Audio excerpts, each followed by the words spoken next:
कई लोग प्रश्न करते हैं कि देवी देवता क्या सिर्फ भारत में ही पूजे जाते हैं। कई बार उनके प्रश्न गणेश, देवी, सरस्वती आदि पर होते हैं। आज का वीडियो इसी संबंध में है। वैसे तो कई देशों में देवी देवताओं की पूजा होती है, पर यहाँ हम चर्चा जापान की कर रहे हैं, जो दुनिया का एक उन्नत देश है। भारत और जापान के बीच में 6000 किलोमीटर की दूरी है। भारत में ब्रह्मा और सरस्वती ब्रह्मांड के उद्भव, विकास और फैलाव की दिव्य शक्ति को प्रदर्शित करते हैं। भारत में सरस्वती वेद, विवेक, ज्ञान, बुद्धि, वाक, संगीत ज्ञान है। कला, कौशल, शुद्धता की प्रतीक है।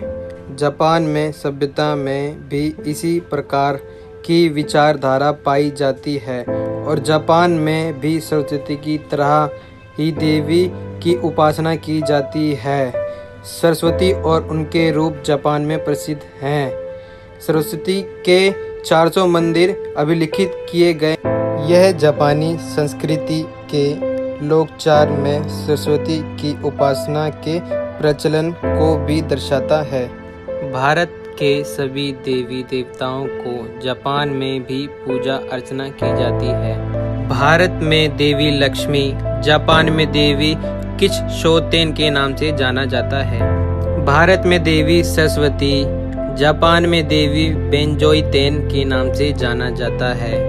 भारत में ब्रह्मदेव के नाम से, जापान में भगवान बोनतेन के नाम से जाना जाता है। भारत में इंद्रदेव के नाम से, जापान में भगवान तेशाकतेन के नाम से जाना जाता है। भारत में वायुदेव के नाम से, जापान में भगवान फुतेन के नाम से जाना जाता है। भारत में सकनदेव के नाम से, जापान में भगवान इडातेन के नाम से जाना जाता है। भारत में शिवा के नाम से, जापान में देकोकू के नाम से जाना जाता है।